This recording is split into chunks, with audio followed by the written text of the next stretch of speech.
ख्याल रखें। हमारे बीच में जो कम से कम कार्य करते हैं समाज के लिए, ये पीड़ा रहती है और ये कहीं ना कहीं दुख भी होता है जो इन परिस्थितियों में समाज को जोड़ते हैं और समाज को साथ लेकर चलते हैं। मैं एडवोकेट सुभाष चंद्र जी की सराहना करूंगा और इनका अभिनंदन कर दूंगा और स्वागत करूंगा और इनका मार्गदर्शन हमें हमेशा मिलता रहे, ऐसे अपेक्षा करूंगा। और इसी कार्यक्रम को आगे बढ़ाते हुए हमारे बीच में एडवोकेट डॉक्टर साहब, डॉक्टर तुषार जी जुड़े हैं। इनका मैं अभिनंदन करता हूँ, स्वागत करता हूँ। इसी बीच में मैं ब्रिजपाल जी से अनुरोध करूंगा, कृपया करके अपने विचार रखें। ब्रिजपाल जी।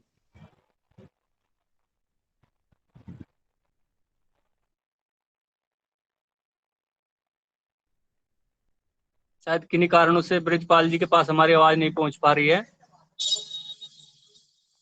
मैं अनुरोध करूंगा डॉक्टर तुषार जी से। हाँ, आ गए ब्रजपाल सैनी जी, आ गए लाइन पे। जी जी, थैंक यू मुझे इनवाइट करने के लिए आपका बहुत बहुत धन्यवाद।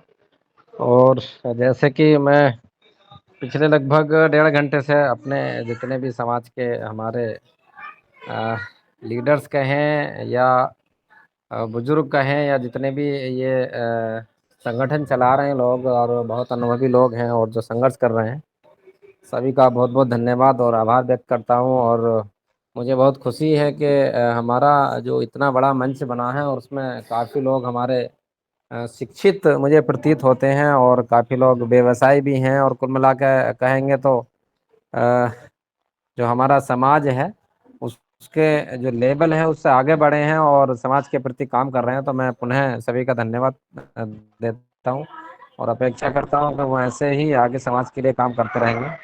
और रही जो आज का जो सब्जेक्ट है कि किस तरीके से हम समाज को जोड़ें और संगठनों को जोड़ें,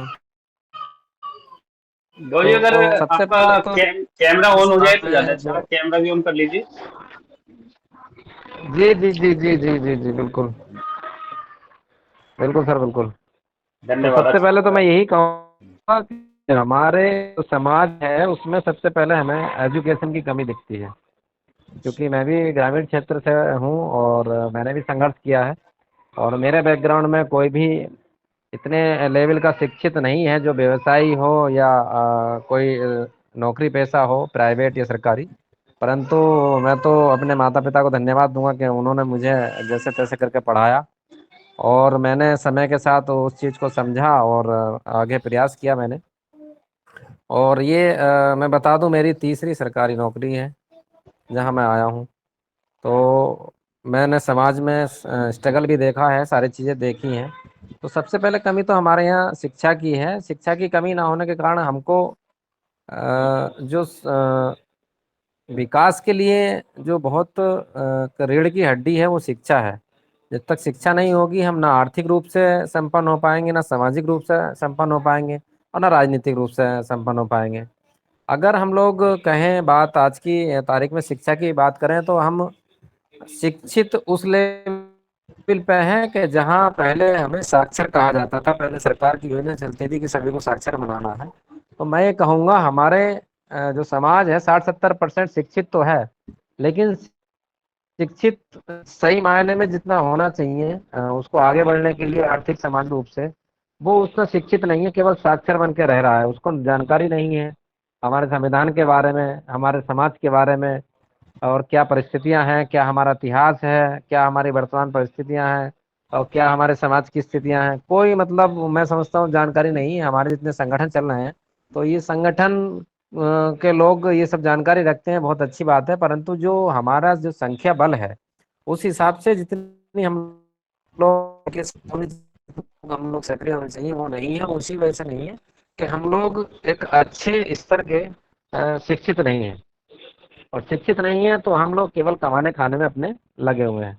हम लोगों को समाज से मतलब ही नहीं रहता है। जो लोग हमारे समाज में आगे जाते हैं, जो समाज के लिए काम कर रहे हैं, चाहे राजनीतिक रूप से कर रहे हो चाहे संगठनिक रूप से कर रहे हो, तो उनमें भी देखिए कोई भी संगठन चलाने के लिए आपको संख्या भी चाहिए, आपको समय भी चाहिए, आपको पैसा भी चाहिए, सारी चीज चाहिए। और सबसे बड़ा जो कहते हैं कुछ पाने के लिए कुछ खोना पड़ता है। तो आपको त्याग भी करना है, आपको बलिदान भी करना है, आपको अपना ईगो भी दूर रखना है। तो बहुत सारे सामंजस्य बना के हमें आगे चलना होता है, आगे समाज के लिए करना होता है। हम कहें जो भी जितना भी कर रहा है वो कहीं ना कुछ सेक्रीफाइस कर रहा है, हालांकि वो पूरा ना कर रहा हो या उसके अंदर क्षमता ना हो, बहुत सारी चीजें होती हैं। परंतु कोई भी संगठन या वो चलाने के लिए किसी के पास कोई आर्थिक रूप से मजबूत है तो उसके पास संख्या बल नहीं है उसके पीछे, किसी के पास विचार है तो उसके पास मंच नहीं है, किसी के पास मंच है तो उसके पास बोलने वाले लोग नहीं हैं। तो बहुत सारी चीजें ऐसी हैं जहां हम कहेंगे कि कुछ ना कुछ दिक्कतें आती रहती हैं। और आज भी मैंने अपने ग्रुप में एक लिखा था, केवल मंच बनाने या संगठन बनाने से काम नहीं हो सकता, जब तक आपका ध्येय एक ना हो सकता है आपका वैचारिक मतभेद हो या आपका क्षेत्रीय कुछ ऐसी विषमताएं हो जहां आप छोटे छोटे संगठन बना रहे हैं, बट अल्टीमेटली हमारा ध्येय एक होना चाहिए कि कैसे हम समाज को आगे बढ़ाएं। तो उस पे जैसे आप लोग विचार रख रहे हैं बहुत अच्छी बात है, परंतु मैं तो आग्रह करूंगा आप लोग विचार रख रहे हैं, काम कर रहे हैं, उसको मानना भी चाहिए। कहीं किसी का ईगो हर्ट हो रहा हो तो भैया उसको ईगो को अपने रख लें, पीछे रख लें, पहले दूसरे को मौका देते हैं। हर आदमी तो ये सोचता है कि मैंने ये संगठन बनाया है, मैंने इतना काम किया है, मुझे लोग पूछ नहीं रहे हैं, मुझे कोई पद नहीं दे रहे हैं।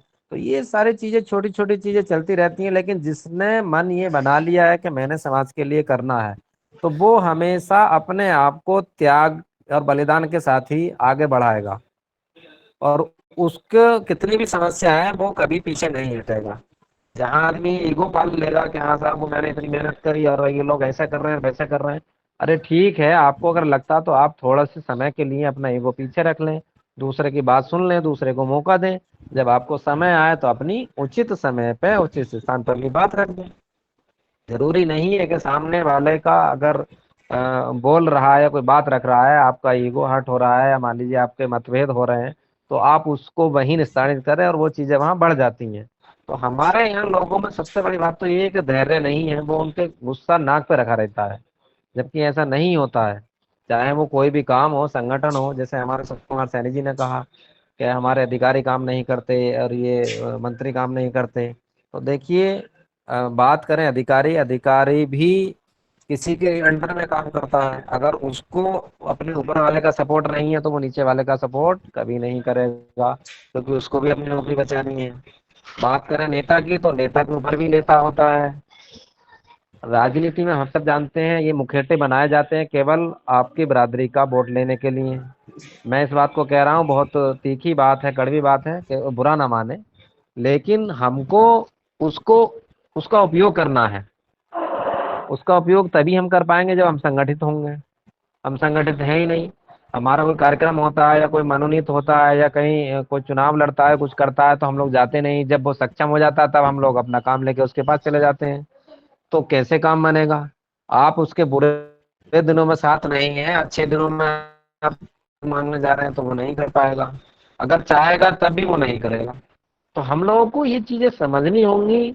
हम लोगों को घर से बाहर निकलना होगा, हम लोगों को सीखना होगा। जैसे अभी हमारे सुभाष जी ने, हिमांशु जी ने कहा कि हम लोगों को अपनी जो युवा पीढ़ी है उसको आगे लाना है, उसको बढ़ाना है। आगे हम तभी बढ़ेंगे। देखिए, मेरा ये मानना है, पढ़ने में और सीखने में बहुत बड़ा अंतर है। कहते हैं ना कि पढ़ना और गढ़ना दोनों अलग अलग पहलू हैं। आप पढ़ तो लेंगे लेकिन गढ़ेंगे तभी जब समाज में आएंगे, जब घर से बाहर निकलेंगे, आप चीजों को देखेंगे, सुनेंगे, समझेंगे। तो बहुत सारी चीज है। हालांकि हमारा समाज संख्या बल के हिसाब से बहुत बैकवर्ड है। बैकवर्ड क्या, मैं कहूँगा कुछ है ही नहीं।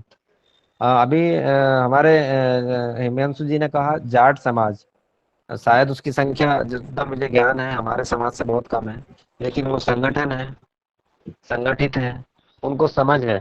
और आज देख लीजिए कितने उनके विधायक है, कितना उनका नेतृत्व है, लेके अपने स्टेट से लेकर और केंद्र सरकार तक। केवल इसीलिए वो लड़ते भी हैं, झगड़ते भी हैं, लेकिन जहां बात उनके समाज की आती है, समाज के लाभ की आती है, वो एकजुट हो जाते हैं। हमारे यहाँ ये नहीं है। हमारे यहाँ कोई मतभेद हुआ है, कोई बात हुई, तो उसको लिए भर जिंदगी भर वो बैठे रहते हैं। सबसे बड़ी, सबसे गंदी बात हमारे समाज में यही है। तो जो लोग जो सेक्रीफाइस करते हैं या जो आगे आते हैं, वो भी प्रयास करते करते बेचारे निराश हो जाते हैं। तो हमें ये चीज समझना होगा, कोई आर्थिक रूप से मजबूत है, आगे आया है, तो उसको संख्या बल हमें देना है। किसी के पास मंच है तो उसको हमें विचार देने हैं। किसी के पास विचार है तो उसे हमें मतलब आर्थिक रूप से मदद करनी है। तो ये सब चीज करनी पड़ेंगी हमको। और जैसे कि हम जनरली देखते हैं, मैं भी चूंकि सक्रिय रहता हूँ, तो हमारे लोगों में समय नहीं है, अगर वो समय निकाल लेते हैं तो वो पैसे के लिए घबराते हैं कि यार हम जाएंगे कहीं मीटिंग में 100-200 रुपये खर्च हो जाएंगे, कैसे काम चलेगा। तो ये बहुत ही हमारे यहाँ समाज में बहुत ही खराब एक चीज है कि कोई भी समाज के लिए थोड़ा सा भी खर्च करने के लिए तैयार नहीं है, पैसा और ना समय। और मैं तो बहुत बहुत इन लोगों का ऋणी रहता हूँ जो लोग आगे आके काम करते हैं। और मुझे पता है कोई संगठन में कुछ भी चलाने के लिए आपको देखिए तन मन धन सारा लगाना पड़ता है, समय भी लगाना पड़ता है, अपना जो काम बंद धंधे वाले लोग हैं वो छोड़ना ही पड़ता है। परंतु जिनके पास ये सब नहीं है, केवल उनके पास संख्या है, हम लोग उनको संख्या दे तो बहुत बड़ा काम हो जाता है। तो मैं ये कहूँगा, हम जैसे अभी मुझे सुनने में मिला 150 से ज्यादा संगठन है। तो संगठन से कुछ नहीं होता। मान लीजिए एक संगठन और एक तरफ 50 संगठन है, तो बात अगर एक समाज के संगठन की बात आए तो बहुमत में हमारा वो संगठन आगे होगा जिस समाज का 1 या 2 संगठन होंगे, और जिस समाज के 50 संगठन हो जाएंगे अगर उसमें वोटिंग होगी तो उनका बहुमत कहाँ रह जाएगा। यानी कह सकते हैं राजनीतिक रूप से कि उनकी जमानत भी जब्त हो जाएगी। तो देखिए संख्या बल का नहीं महत्व होता है, महत्व होता है संगठन का। आप संगठित कितने हैं, संख्या एक अलग विषय है। संख्या होने से मतलब नहीं होता, संख्या के साथ साथ आप संगठित कितने हैं। और हम सब जानते हैं, पढ़ते भी हैं, देखा भी है, सुना भी है, संगठन में इतनी शक्ति है वो किसी चीज में शक्ति नहीं है, ना पैसे में है, ना राजनीति में है, ना किसी चीज में है। अब बात हम राजनीति की अगर बात करें तो राजनीतिक शक्ति भी हमारे अंदर तभी है, राजनीतिक शक्ति का उपयोग भी तभी हम कर सकते हैं जब हमारे अंदर संगठन होगा, हम संगठित होंगे। हम केवल राजनीति में आके ही अपने आप को आगे नहीं बढ़ा सकते। अगर हम संगठित हैं तो अच्छे अच्छे राजनीतिक पार्टियां या अच्छे अच्छे राजनीतिक लोग आपके आगे आकर नतमस्तक हो जाएंगे। तो मेरा कहने का विषय है, हम लोगों को ये छोटी चीजें समझनी होंगी, आगे आना होगा, जागरूक करना होगा और निरंतर प्रयास करना होगा। जैसे अभी हमारे लोकेंद्र जी ने कहा प्रयास कर रहे हैं लोग, तो बहुत अच्छी बात है। और ये चीज हमको समझानी होगी कि केवल संगठन बनाने से यहाँ समाज का भला नहीं होने वाला, हमें संगठित होना होगा।